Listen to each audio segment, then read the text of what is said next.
ষষ্ঠ দিনের মতো ঈদ যাত্রা আজ সকাল থেকে যেমনটি দেখছিলেন ঢাকা ময়মনসিংহ ঢাকা টাঙ্গাইল মহাসড়কে যাত্রীদের যে চাপ সেই চাপ আজ সন্ধ্যার পর থেকে আরো 2 থেকে 3 গুণ বেড়েছে এবং সাধারণ যে মানুষজন তারা টিকিট এবং যানবাহনের যে গণপরিবহনের যে সংকট সেই সংকটের কারণে অনেকে আমরা দেখছি তাদের জীবনের ঝুঁকি নিয়ে তারা ট্রাক পিক আপ বা মিনি ট্রাকে করে কিন্তু আসলে তারা নিজ নিজ গন্তব্যে ফিরে যাচ্ছেন সেই চিত্রটি আপনারা সরাসরি এই মুহূর্তে দেখছেন। সারি সারি পিক আপ ভ্যান বড় ট্রাক সেই চিত্র কিন্তু এই মুহূর্তে আপনারা দেখছেন। জীবনের ঝুঁকি নিয়ে যাত্রীরা তারা ঈদে নারীর টানে বাড়ি ফিরছেন এবং অনেকে আসলে তাদের যে গন্তব্য সেই গন্তব্যস্থলে ফেরার জন্য বাসের টিকিট না পেয়ে তারা বিকল্প পথ হিসেবে বিকল্প ব্যবস্থা হিসেবে তারা এই পদক্ষেপটি গ্রহণ করেছেন। দেখছেন ট্রাকের উপরে করে পণ্য পরিবহন করা যে ট্রাক সেই ট্রাকের উপরে চড়ে কিন্তু তারা যাচ্ছেন তাদের যে গন্তব্য রয়েছে সেই গন্তব্যস্থলে তারা যাওয়ার জন্য ট্রাক পিক আপ সেগুলো আসলে তারা ব্যবহার করছেন এবং সেই চিত্রটি দেখা যাচ্ছে আজকে এখানে। আমরা সকাল থেকে যেমনটি দেখছিলাম যে সাধারণ যাত্রী তারা কিন্তু বাস কিংবা অন্যান্য যে গণপরিবহন রয়েছে সেই সকল গণপরিবহনে তারা তাদের নিজ নিজ গন্তব্যে ফিরছিলেন। তবে আজকে আমরা দেখছি যে পিক আপ ট্রাক এগুলোতেও তারা ফিরছেন, বিশেষ করে টিকিট সংকট থাকায়।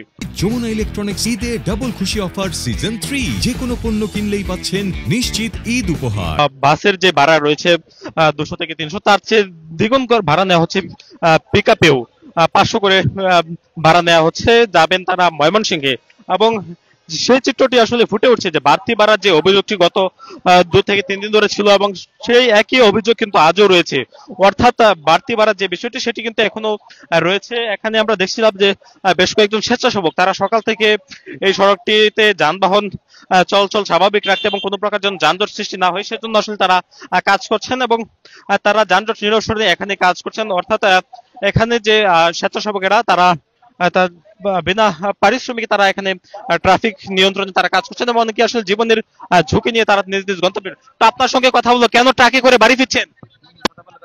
হ্যাঁ, সুন্দর মতন যাইতাছি, যে কলেজ গেতে আমরা উঠছি গাড়ি আলাম সুন্দর মতন চালাইতেছে। ট্রাকে করে কেন? ট্রাকে করে বাসে টাকার অভাব আঙ্গরে, বাসে ভাড়া চাইতেছে 1000 টাকার ভাড়া চাইতেছে, 1000 টাকা আমরা দিতে পারি না, আমরা 400 টাকা করে বাসে যাইতেছি। স্বাভাবিক ভাড়া কত? স্বাভাবিক ভাড়া আঙ্গটে নাঙ্গা 400 টাকা নিতেছে। দর্শক শুনছিলেন যে নিম্ন আয়ের যে সকল মানুষজন তারা ট্রাকে এবং পিক আপে করে তারা আসলে গন্তব্যস্থলে ফিরছেন। তারা বাসে ভাড়া বাড়তি নেওয়ার কারণে এবং টিকিট সংকট থাকার কারণে তারা আসলে পিক আপ এবং ট্রাক ব্যবহার করছেন। তারা বিকল্প পথ হিসেবে জীবনের ঝুঁকি নিয়ে, অর্থাৎ রাতের বেলা যারা চলাচল করছেন তাদের বেশ জীবনের ঝুঁকি থেকে যায়। ট্রাক এবং পিক আপ ভ্যানগুলি সেগুলো তো আসলে ওভার স্পিড থাকে এবং যার কারণে দুর্ঘটনার সংখ্যা থেকে যায়। আমি একটু চালকের সাথে কথা বলবো, আজকে সড়কে কি পরিস্থিতি দেখলেন? সারাদিন ভালো হয়ে গেছে, সমস্যা নেই, রাস্তাঘাট ক্লিয়ার ছিল, কোনো বিগত সময়গুলো তো যেমন ছিল এবছর তেমন আছে না, এরকম নেই। বাড়তি ভাড়া নেওয়ার যে অভিযোগটি সেটি কি? না, বাড়তি ভাড়া নেওয়া হয়নি। দর্শক শুনছিলেন যে চালক তিনি কিন্তু তার যে অভিযোগটি সেটি কিন্তু তিনি সম্পূর্ণরূপে অস্বীকার করছেন। তবে আমরা দেখছিলাম যে যাত্রীরা তারা কিন্তু পিক আপ ট্রাকে বাড়তি ভাড়া নেওয়ারও যে অভিযোগটি করছিলেন সেটি সম্পর্কে আমরা বেশ কয়েকজন যাত্রী জানাচ্ছিলাম আমাদেরকে এবং আপনারা দেখছেন যে পিক আপ ট্রাক সারি সারি পিক আপ ট্রাক কিন্তু এখানে চলাচল করছে এবং সে সকল পিক আপ ট্রাকের উপরে ঝুলে অনেকে যাচ্ছেন, কেউ উপরে চড়ে যাচ্ছেন। যে কোনো সময় যে কোনো প্রকার দুর্ঘটনা এখানে ঘটতে পারে। এখানে আমরা একজন স্বেচ্ছাসেবক দেখছি, তিনি কাজ করছেন। একটু আপনার সঙ্গে কথা বলবো, আসলে আজকে সারাদিন কি পরিস্থিতি দেখেছেন সড়ক? আসলে আজকে সকাল থেকে যে চাপটা রয়েছে আমাদের গাজীপুর মহানগর আসলে শিল্প কারখানা, আপনারা সবাই অবগত আছেন, যার কারণে মূলত এখানে গার্মেন্টস, গতকালকে গার্মেন্টস ছুটি হয়, তার আগের দিন কিছু গার্মেন্টস ছুটি হয়, যার কারণে আসলে আজকে প্রচুর পরিমাণ চাপ সকাল ভোর থেকে একদম সেহেরির পর থেকে যে চাপটা আসে এটা মূলত সব থেকে বেশি হয়। তো এখন যেমন আজকেও কিছু গার্মেন্টস ছুটি হয়েছে, যার কারণে এখন সকাল থেকে এখন পর্যন্ত চাপটা অনেক বেশি বেড়ে গেছে। তারপর হচ্ছে আমাদের যে গাড়িগুলো আছে, তারা ঢাকা থেকে যে গাড়িগুলো আসতেছে সেই গাড়িগুলো যানজটের কারণে ঢুকতে না পারায় মানুষের থেকে গাড়ির সংখ্যা কম হয়ে গেছে, যার কারণে আর কি মানুষের ভোগান্তি সৃষ্টি হতেছে। মানুষজন যে ট্রাক পিক আপে চড়ে যাচ্ছে এটি আসলে কেন যাচ্ছে? ওই যে বললাম যে আমাদের মানুষের তুলনায়, যেমন গাজীপুর থেকে ময়মনসিংহ রোডে বা ময়মনসিংহ জেলার যে শেরপুরের যে জেলা মানুষগুলো আছে, তাদের তুলনায় গাড়ির সংখ্যা খুবই কম। গাড়ির সংখ্যা কম বলতে তারা যানজটের কারণে, মূলত যানজটের কারণে গাড়ি আসতে পারতেছে না, গাড়ি আটকা পড়ে আছে। যেমন আপনি নিচে দেখতে পারবেন নাওজোর টাঙ্গাইল রোডটা যেটা আছে সেটা সম্পূর্ণ ব্লক, তারা ঘুরে গাড়ি ঢোকার চেষ্টা করতেছে, ঢুকতে পারতেছে না, যার কারণে তারা পিক আপ কিংবা ট্রাক ভাড়া করে একটা কলোনির মানুষজন সেখানে যাওয়ার ব্যবস্থা একটা করছে আর কি। ধন্যবাদ। আমি অপর একজন স্বেচ্ছাসেবকের সঙ্গে কথা বলবো। আসলে আপনারা সড়কে যে বাড়তি ভাড়ার যে অভিযোগগুলো রয়েছে সেগুলো আসলে তদারকি করছেন কিনা? আসলে আপনারা হয়তো অনেকে জানেন বা যারা বাড়িতে যাচ্ছেন সকলে জানেন যে আমরা প্রায় সকাল 10টা থেকে এখন পর্যন্ত আমরা আছি। এখন আমাদের ইচ্ছা আছে আমরা প্রায় 10টা থেকে 12টা 1টা পর্যন্ত আমরা রাস্তা অবস্থান করব। আমাদের বৈষম্যবিরোধী ছাত্র আন্দোলন বাসন মেট্রো থানার আমরা যারা আছি এবং বৈষম্যবিরোধী ছাত্র আন্দোলন সহ বিভিন্ন স্বেচ্ছাসেবক আমরা যারা রয়েছে সকলে সকাল থেকে আমরা চেষ্টা করছি। আমাদের কাছে অভিযোগ আসে যে ময়মনসিংহ অভিমুখী শেরপুর, জামালপুর, টাঙ্গাইল সকলকে প্রতিটা যাত্রীর কাছ থেকে অতিরিক্ত ভাড়া নেওয়া হচ্ছে, যেমন 200 ভাড়া 600 নেওয়া হচ্ছে। তাই আমরা এই অভিযোগ পাওয়ার পরে আমরা সরাসরি রাস্তায় উপস্থিত হই এবং আমাদের নিচে পুলিশ বক্সের আমাদের হেল্প ডেস্কের ব্যবস্থা করা হয়। সেখানে আমাদের বিভিন্ন ধরনের অভিযোগ আসতেছে। আমরা সেই অভিযোগের পরিপ্রেক্ষিতে আমরা রাস্তায় যাচ্ছি এবং প্রতিটা বাসে উঠছি, কারণ যেখানে অতিরিক্ত ভাড়া নেওয়া হচ্ছে সেখানে আমরা প্রতিনিধিত্ব করছি। যদি ভাড়া বেশি নিয়ে থাকে তা আমরা ফেরত দেওয়ার চেষ্টা করছি। আমাদের যাত্রীর অতিরিক্ত চাপ থাকার কারণে ড্রাইভাররা তার সুযোগে সদ্ব্যবহার করে ধরেন 200 টাকার ভাড়া 600 টাকা বা 800 যার কাছ থেকে যেভাবে পারছে তারা নেওয়ার চেষ্টা করছে।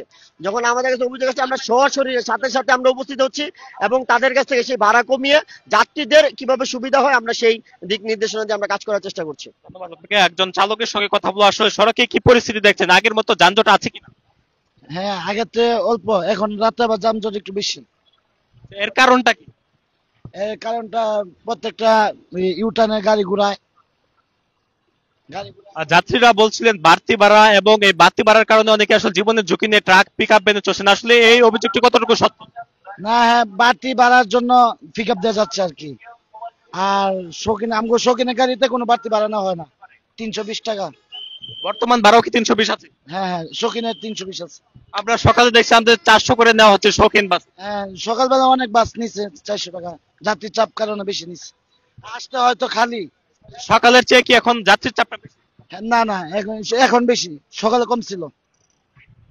শুনছিলেন যে বাসের চালক এবং যাত্রীদের যে বাড়তি ভাড়ার যে একটি অভিযোগ, এবং পাশাপাশি তারা জীবনের ঝুঁকি নিয়ে যে ট্রাক পিক আপ ভ্যানে চড়ে যারা নিজ নিজ বাড়িতে তারা ফিরছেন, সেই কথাগুলো আসলে তারা বলছিলেন। এবং অনেকে আসলে বলছিলেন যে যাদের জীবনের ঝুঁকি রয়েছে সেই জীবনের ঝুঁকি নিয়ে আসলে তারা বাড়তি ভাড়ার কারণে তারা আসলে যাচ্ছে। একটু আপনার সঙ্গে কথা বলবো, সার্বিক পরিস্থিতি কি দেখছেন সড়কে?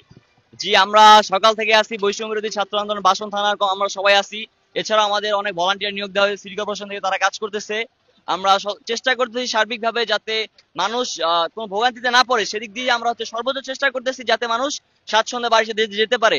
এজন্য আমরা যে বিভিন্ন জায়গায় কাজ করতেছি, আমাদের টিম আছে ভাগ করা, প্রত্যেকটা রোডে আমাদের টিম কাজ করতেছে। এখন পর্যন্ত প্রায় 10:30 বেজে এখন প্রায় 9:35 বাজে। আমরা এই সকাল থেকে করতেছি, ইভেন আমাদেরকে রাস্তায় ইফতার করতে হয়েছে। তবুও আমাদের কথা একটা, আমাদের কোনো স্বার্থ নাই, যারা যাত্রী আছে তারা যেন স্বাচ্ছন্দ্যে বাসায় যেতে পারে। আমরা এতটুকুই কামনা। ইনশাল্লাহ আশা করি তাদের আগের যে ভোগান্তিটা ছিল এখন ভোগান্তি অনেকেই কমে গেছে, তো আশা করি এমন কোনো ভোগান্তি হবে না। দর্শক শুনছিলেন যে স্বেচ্ছাসেবকেরা তারা এখানে যে ট্রাফিক নিয়ন্ত্রণ যে কাজ করছে তারা কিন্তু সেই বিষয়গুলো আসলে বলছিলেন যে সড়কে আসলে কেন যানজট লাগছে এবং কেন সড়কে বাড়তি ভাড়া নেওয়া হচ্ছে, সেই বিষয়গুলো আসলে তারা বলছিলেন। একটু আপনার সঙ্গে কথা বলবো, সড়কে বাড়তি ভাড়া নেওয়া হচ্ছে? জি, বাড়তি ভাড়া নেওয়া হচ্ছে কিনা? বাড়তি তো একটু ঈদের সময় একটু বেশি নিব। আপনি জীবনের ঝুঁকি নিয়ে যে জায়গাটিতে বসেছেন, আপনি যে কোনো সময় তো পড়ে যেতে পারেন, এটি কেন? এটা ঠিক আছে, একটু রিক্সে যাইতে হবে ঈদের সময়, কিছু করার নাই তো।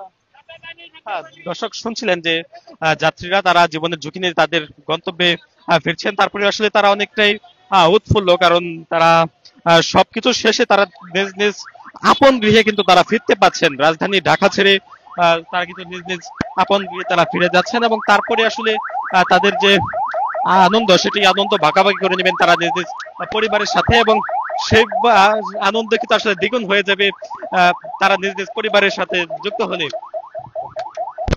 পরিবারের সঙ্গে যখন তারা আসলে ঈদ পালন করবে তাহলে কিন্তু আসলে তাদের ঈদের আনন্দ ভাগাভাগি করে নেওয়ার পরে আসলে ঈদ আনন্দ তাদের দ্বিগুণ হয়ে যাবে, এমনটি কিন্তু আসলে তারা বলছেন। তো আসলে সব মিলিয়ে বলা চলে রাজধানী ঢাকার পর গাজীপুরের ঢাকা টাঙ্গাইল এবং ঢাকা ময়মনসিংহ যে মহাসড়ক রয়েছে, সেই মহাসড়কে বাড়তি ভাড়া নেওয়ার যে অভিযোগটি সেটি আসলে সকাল থেকে আমরা দেখছি, এবং যাত্রীদের যে একটি উপচে পড়া ভিড় সেটি আমরা সন্ধ্যার পর থেকে দেখছি। বিশেষ করে গাজীপুরের সকল গার্মেন্টস কলকারখানা কিন্তু আজ সন্ধ্যার দিকে ছুটি হয়ে গেছে, এবং দীর্ঘ 9 দিনের ছুটি অর্থাৎ বেশ কয়েকদিন ছুটি পাওয়াতে অনেকে আসলে তাদের নিজ নিজ গন্তব্যে তারা ফিরে যাচ্ছেন, এবং যার ফলে গাজীপুর নগরীর চান্দনা চৌরাস্তা থেকে শালনা পর্যন্ত একটি তীব্র যানজট সৃষ্টি হয়েছে, এবং সেই চিত্রটি আপনাদেরকে এতক্ষণ ধরে দৈনিক ইত্তেফাকে দেখাচ্ছিলাম।